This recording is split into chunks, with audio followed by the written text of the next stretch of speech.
Well, yeah. Anything could happen. Yeah, anything. Jenny, Nider, anything. Exactly. Yeah. Both of them together, having joined forces. Yeah, that'd be great. I bet there's fan fiction already. It's quality television in the making right there. Yeah, I'd say so.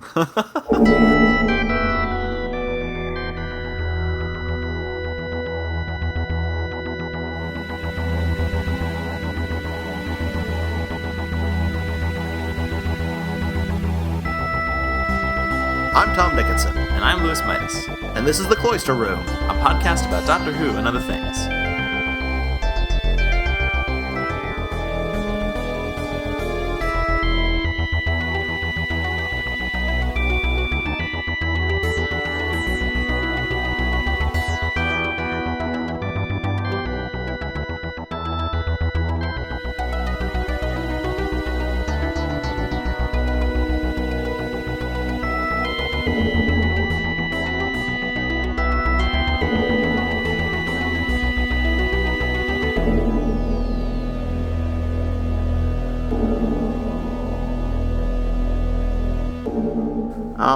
So the girl who waited.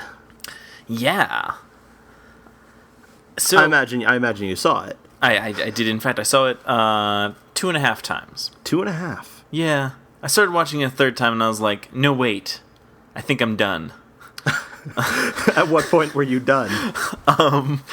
I think it was actually about halfway through the episode. I think they had just found old Amy, and I was like, you know what? I'm good. You were satisfied at that point. I've actually only watched it once all the way through. Oh, okay. Yeah, I've just been busy, so I haven't had time to watch it additional times. Although I look forward to doing so in the coming weeks, months, and years. Well, that's good. It's good that you have this all planned out. Well, I think this is actually one that more than a lot of other episodes, I am going to want to watch again and again because I liked it so much. I did too, actually. I thought it was really... I was actually really kind of surprised by the ending. Yeah, I was going through the episode feeling kind of cynical, like I kind of know how this is going to end. I just assumed that it was going to be they would try to save the older Amy, but she would die, and they'd be like, "Oh, if only we could have saved her, and she could have lived an entire other life." Right, and we failed. Which is very much how they sort of ended things in The Almost People with the second Doctor. Right. Not the second Doctor. Well, not Patrick Troughton, but yes. But the other Doctor. Yes. The Ganger Doctor, if you will. Exactly. Yes. Yes. Yeah, and so I was very surprised, and I just it was I don't know if I could say this for sure, but I think this is probably the darkest I've ever seen the 11th Doctor be. Because he kind of just, well, I don't know. I mean, he just kind of lies. The Doctor lies. All right. I guess I should have known. Yeah. Well, I think that's probably right. Yeah, I'd say that's... Even if it's not the darkest, because, he's, blown up an entire Cyberman fleet just to send a message. Well, okay. But I think there's an element of this it's a little bit more personal because he's, personally manipulating Rory. And so it feels a lot more sinister. Yeah. Yeah, and it was, And then on top of that, how he kind of just flipped back afterwards, where he was kind of making faces and stuff, and it was very weird to see. It was just very interesting to see. Yeah, I think, and that was part of what made it so dark. Yeah, the fact that he was able to sort of just go on, whereas Rory is clearly sort of traumatized by this thing that happened, that he was forced to do.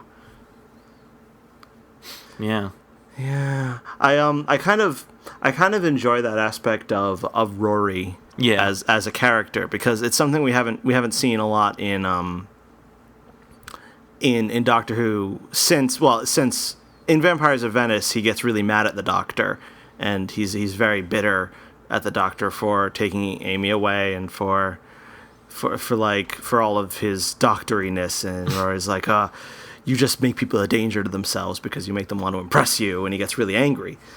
We haven't really seen that since then, because he sort of just willingly goes along and he's sort of their bitch.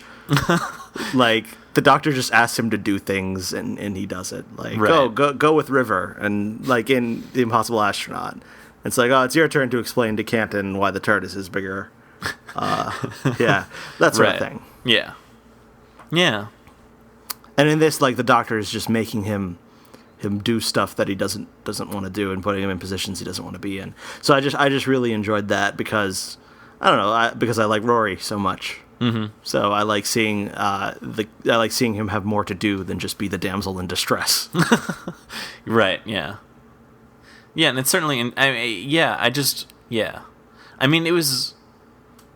It's because it's sort. Yeah, I do like that sort of. I liked putting. I mean, as I expected when I saw the preview trailer. It did, like, I was hoping it would feature Rory quite a bit, and it ended up to feature Rory quite a bit, and so I liked that they sort of were able to sort of bring him in the spotlight like that, and didn't just do the same things sort of with him that had been going on in the previous episodes. But yeah. And now that I think of it, there are those who are wiser in the ways of Doctor Who than I am, but I can't remember there being any other episodes, like any other Doctor Who stories ever, except for there was one called The Edge of Destruction, which was the third ever Doctor Who story.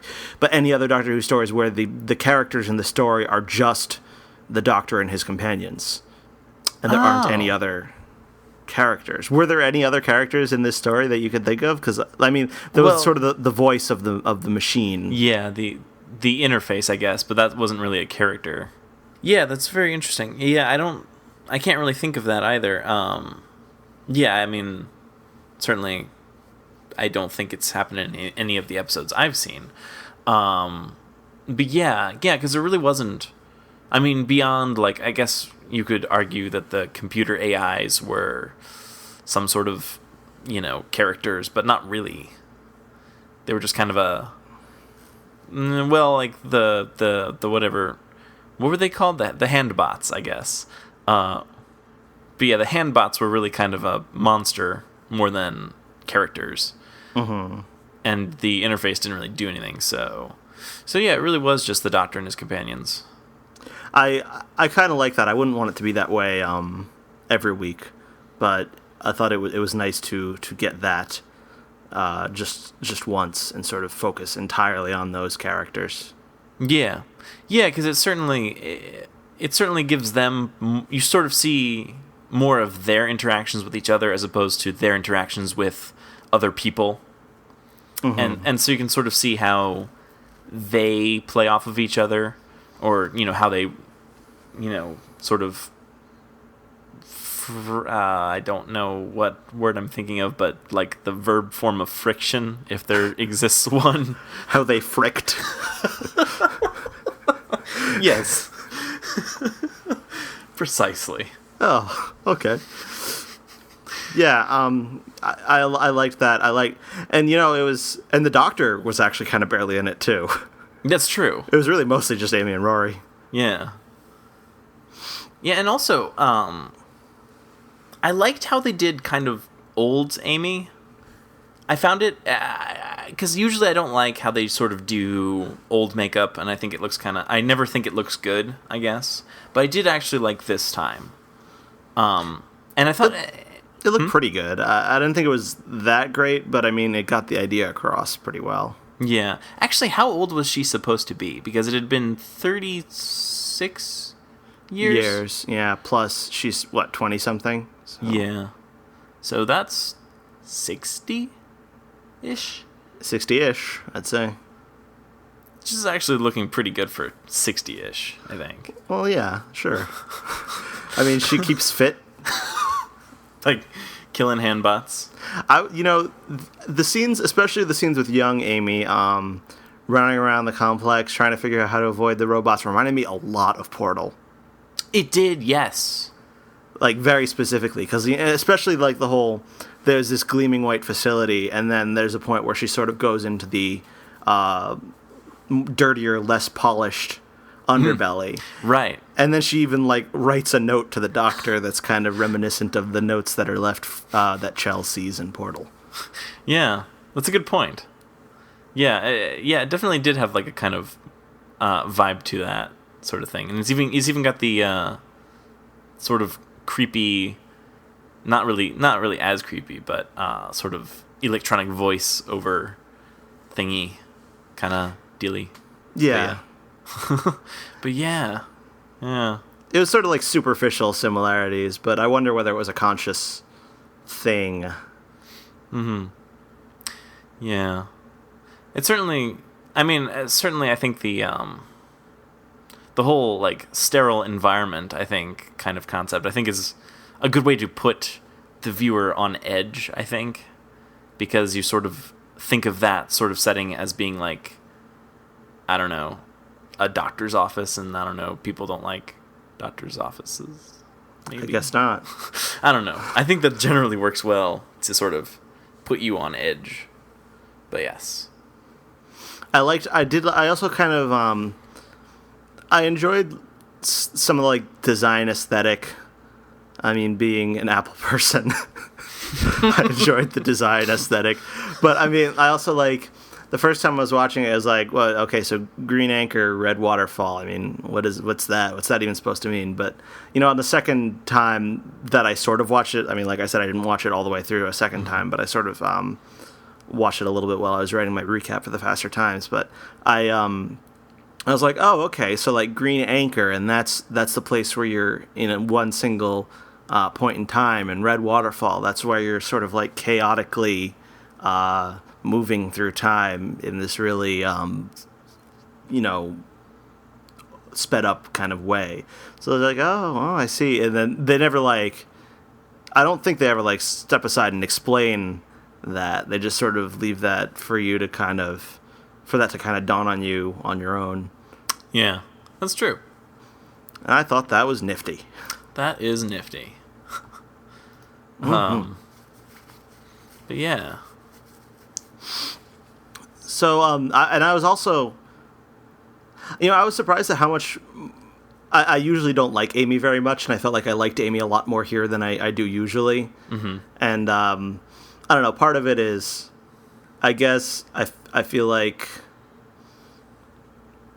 young Amy sometimes, in the way she interacts with other characters, isn't really all that, like, she seems kind of flippant and like she doesn't really have any kind of motivation. She just sort of la-di-da, go on her way, do Mary Sue things. But, like, here she's like, oh, battle for survival. So that was kind of clear. You get invested in it. It was kind of cool how she came up with clever things, and I was a lot more interested in her there than I am, like, watching her sort of cavort with the Doctor and Rory.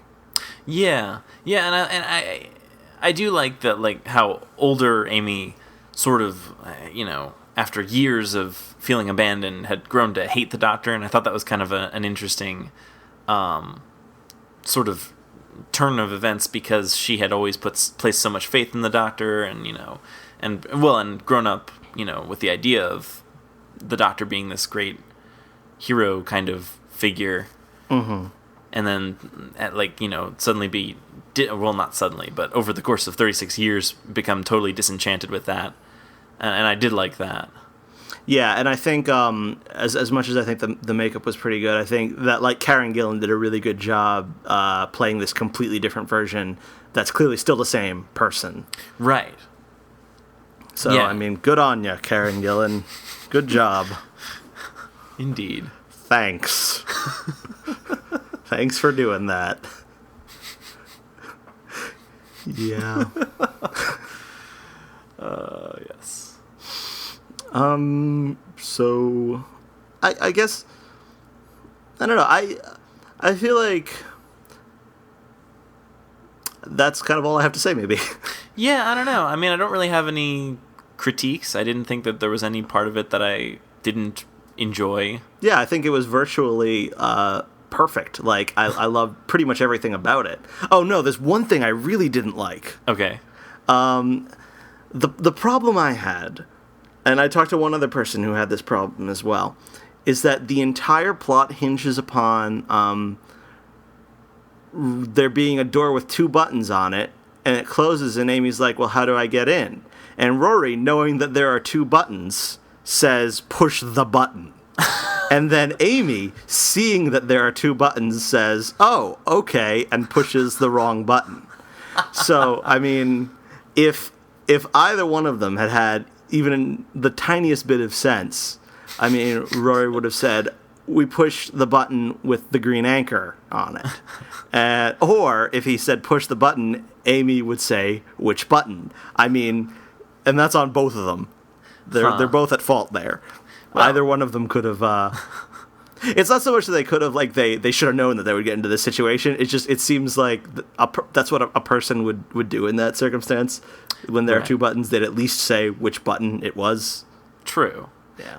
Yeah, although, I mean, right, how could they have known that pressing another button would not have opened this, like, would have opened the doors, but into a different time stream? But, yeah, I do see that. Although, actually, it's funny, because I thought about it. I don't know why I was thinking about this, but I thought, like, maybe it was instinct for Amy to push the red waterfall, because, like, her hair kind of looks like a red waterfall. So maybe it was instinct. What? I don't know. I just thought, this is something I thought about. Like, oh, well, maybe she just thinks that, like, that's what you do. Is like, no, people, but this is like psychology. Like, people go with the familiar. That's, well, what I thought you were going to go with a much more psychological version, where you'd be like, see, all Rory really wants is a stable lifestyle. And so he chooses the anchor, whereas Amy is much more chaotic, and she's sort of free, and she wants that wild life, which is sort of, we explored that in Amy's choice, where like, Rory wants the life in Upper Ledworth, the quiet life, and so he wants the green anchor, and Amy wants the red waterfall. But no, you're like, Amy's hair looks kind of like a red waterfall.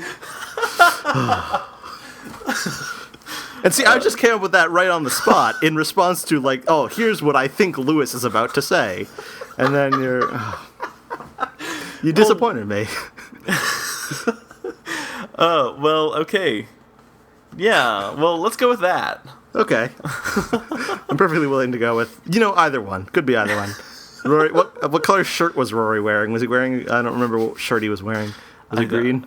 I don't. He sometimes wears a green shirt. He does. There's in The Impossible Astronaut. I know that because there was a publicity shot of that on my desktop for like 6 months. So. Oh, okay. I was wondering about that. Well, my current desktop is actually Walter White from Breaking Bad, and it's yellow. It's like yellow tinge. He looks like some kind of weird alien. Ah. He looks like I don't know what's yellow. Big Bird. He doesn't look like Big Bird. Oh, okay. But Big Bird is yellow. Yeah, I know. Okay. So next week's episode of no, you have more to say about this one. I was getting back to the button thing. I don't know. Maybe we should just move on. No, I want to hear what you have to say now. What? Actually, what were you saying about next week's episode? Fine. I was actually kind of, I had hopes that, like, you were going to salvage that in some way. No. Bring it back. Make an interesting point about the buttons. No. Okay. Next week, I was just going to say, so next week's episode. What do you think about that episode trailer? I don't know. It looks like an episode. Yeah, I don't really get much of any read on it for how much I should or shouldn't be excited. Did I see the Weeping Angels? Yeah, they were there. Okay. Yeah, I'm kind of wondering if this is like What's that thing from Harry Potter? The boggart? Yeah, that one. You could have meant anything, but I knew. You're just that good. Hogwarts? You mean Hogwarts? Yeah, of course I mean.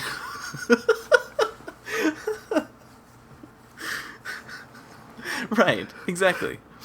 I don't even know where I was going to go with that now. Have you ever seen Wizard People Dear Reader? No. Oh, okay. I'll have to show it to you sometime.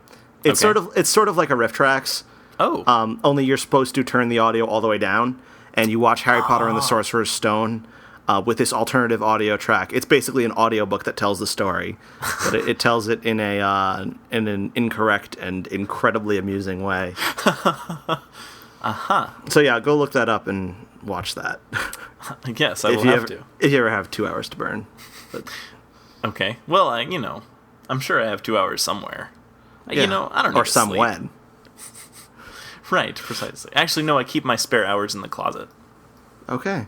So they're actually, yeah, that was a terrible. Anyway, so yes, I think that could be like a thing. Like maybe it's like these rooms, like, are your fears or something. I don't know.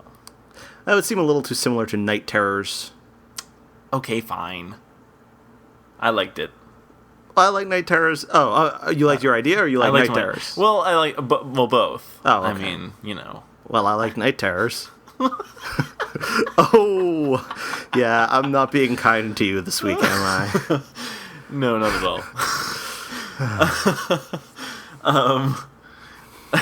Right. Yeah, I don't know. That's really the only thought I had on that trailer. So I'm out. I'm hoping it's something a little bit more than that. I don't know. Right. The title of the episode is The God Complex. I don't see what that has to do with anything I saw in the trailer. Maybe it means like it is. You know what? I'm not even gonna bother because my previous track record today for. No, I was gonna say. Why am I doing this to myself? I was gonna say. Maybe it's like an apartment complex. Yeah, I was actually thinking the same thing. Oh, okay. Thank God. Or at least it was a place, like Right. complex as in the name of a location, like a facility. I don't know. Yeah. That was fine. Okay, good. You don't need to be afraid, Lewis. This is an open forum. You just say what's on your mind. You think that. We don't judge here.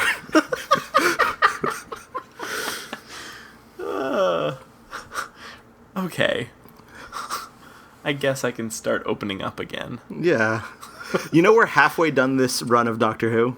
Are we really? Yeah, Wow. 6 episodes, and we're 3 into it. Oh, wow. Yeah. Oh, man. So wait, when's the last episode gonna air? That's on the 1st. Yeah, well, I guess. Do you have a calendar in front of you? I do. I just popped one open. Oh, okay. Well, then the 1st sounds right. Yeah, That's 'cause 2 weeks from this Saturday.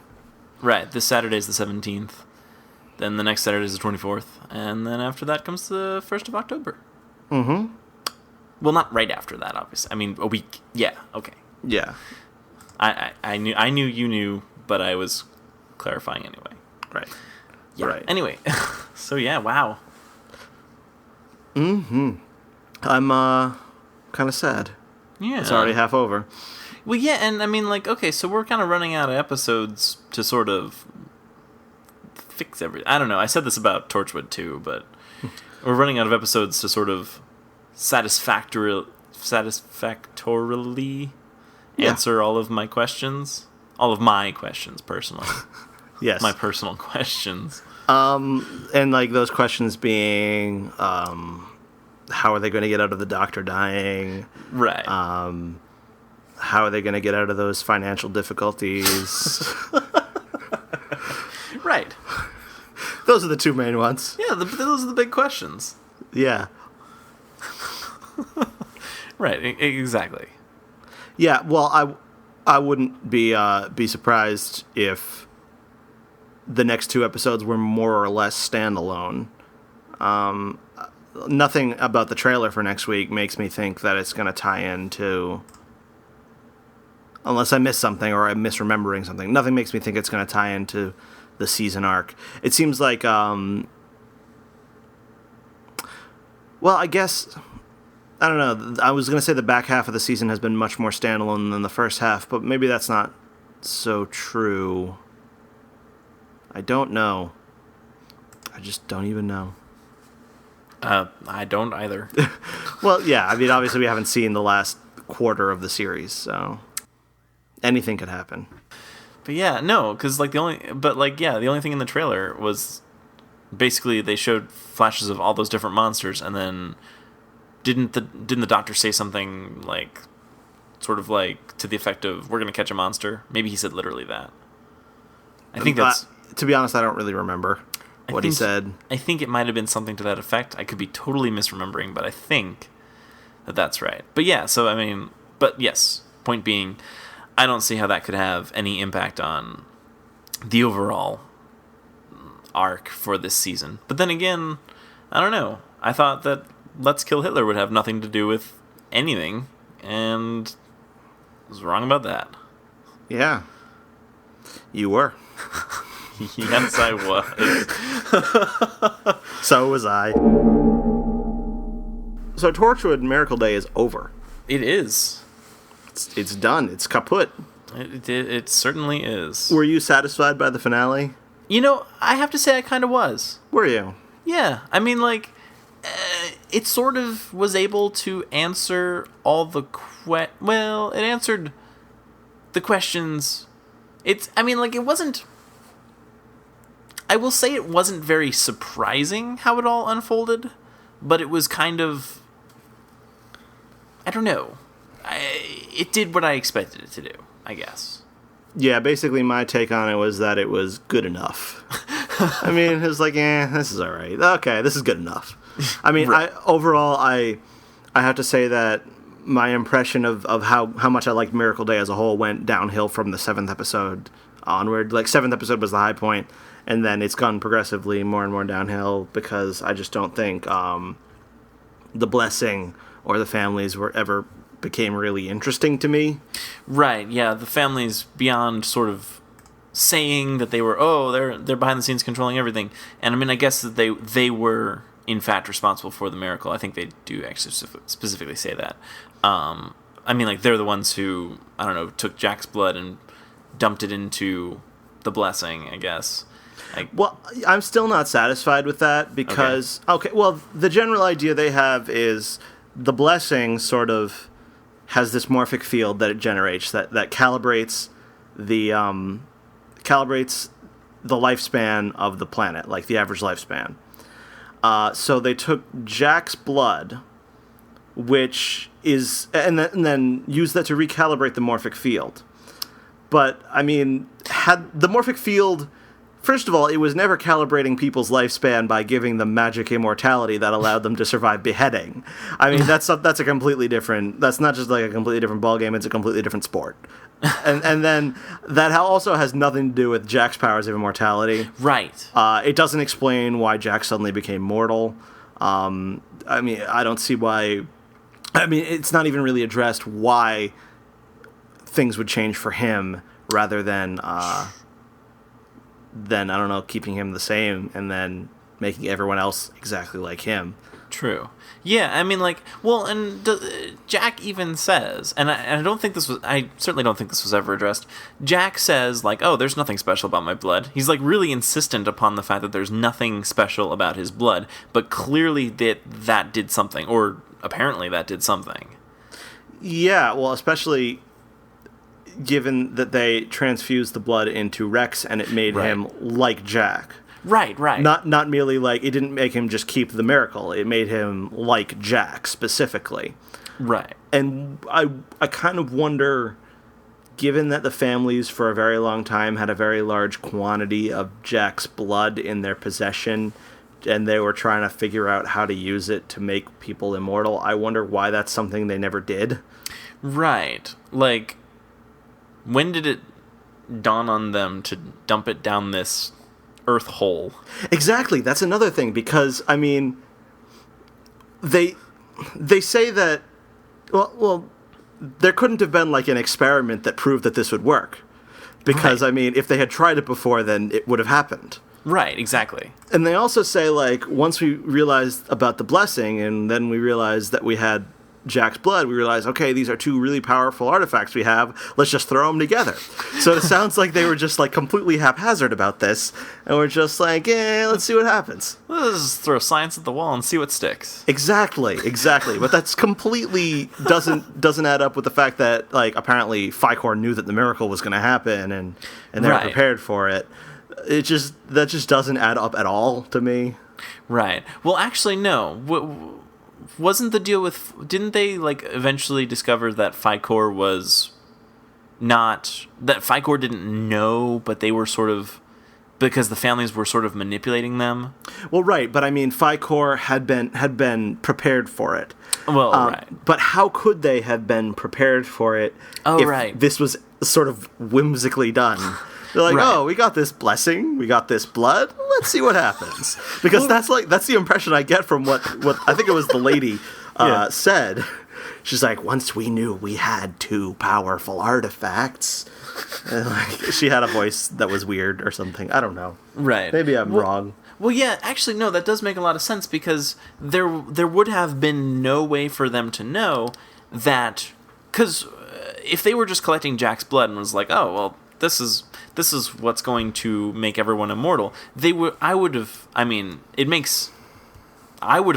that they would have assumed, that's kind of a weird thing, that it would have been that the immortality caused by the or by the blessing would have been Jack's immortality. And if that were the case, then they wouldn't have needed pharmaceutical companies at all. Right. That just doesn't make sense from any angle that you approach it from. It's just, I don't know, that bugged me. Yeah, no, I do see that. I mean, I just don't think that I don't think that all of this, like, certainly everything that was sort of, revealed in this last episode needed 9 episodes to build up to it. Yeah, I think this overall, it would have been a lot better if it were fewer episodes. Yeah. I mean, it was, and really they didn't stop the families. They didn't...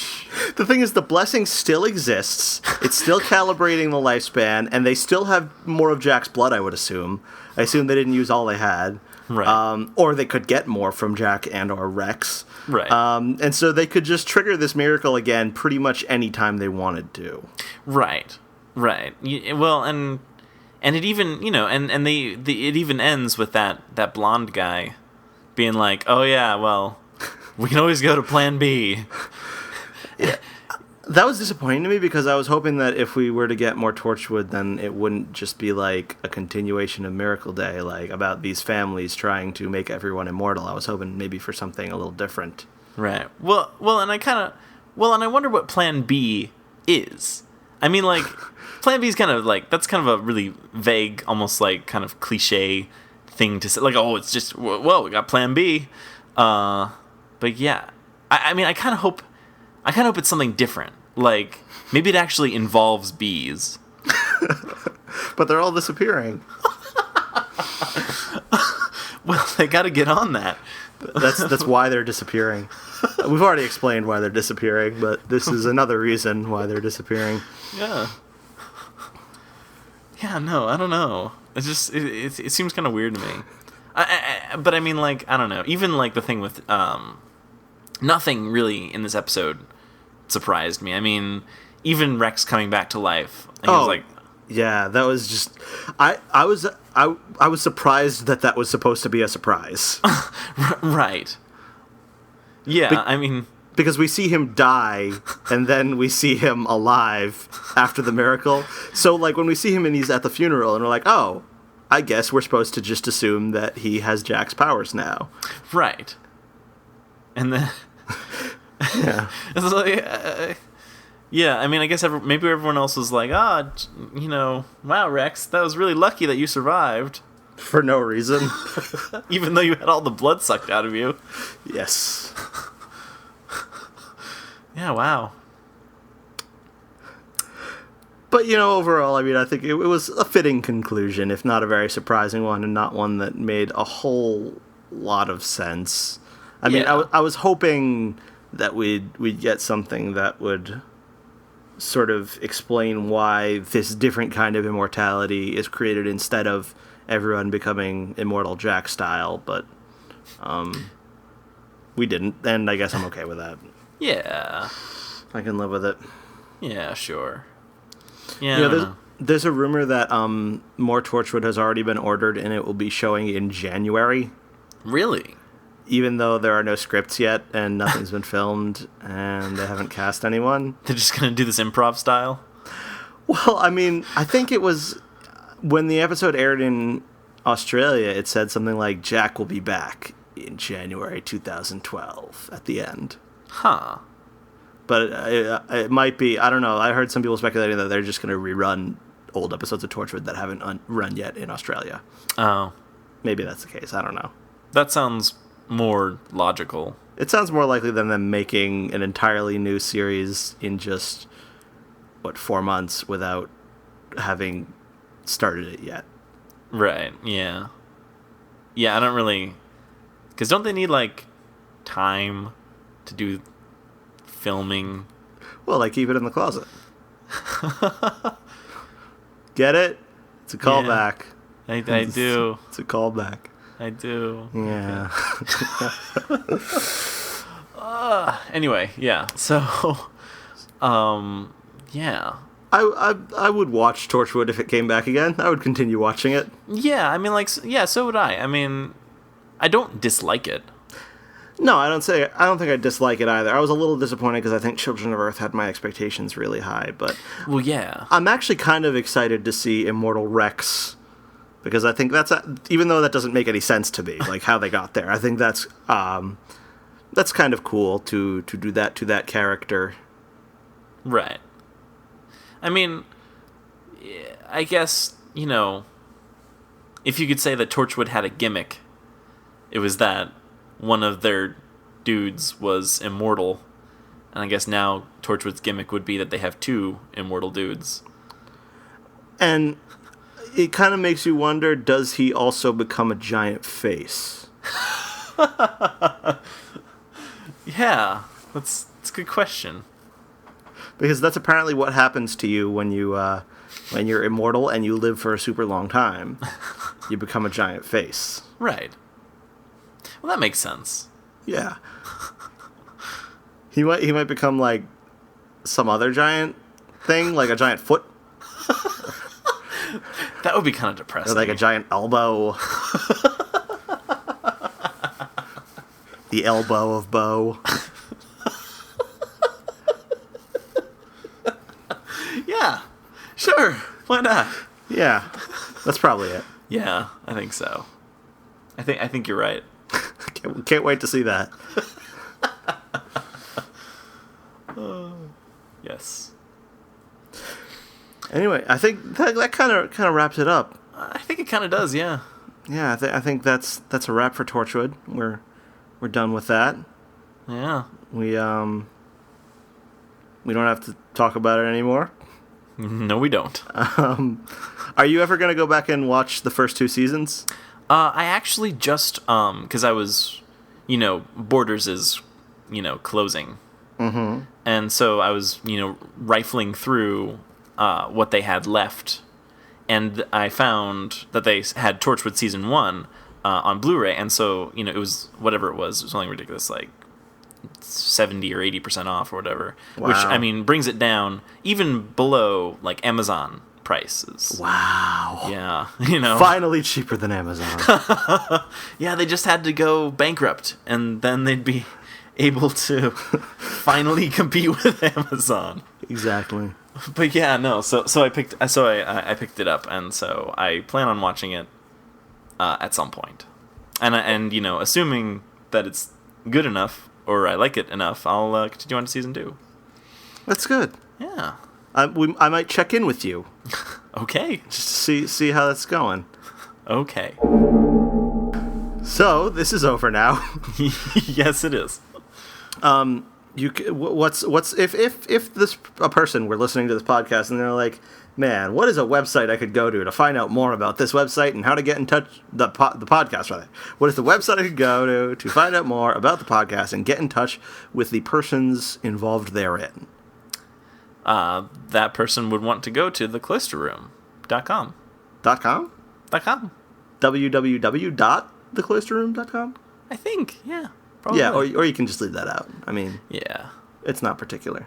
Yeah. It's pretty forgiving that way. Yeah, you know. HTTP :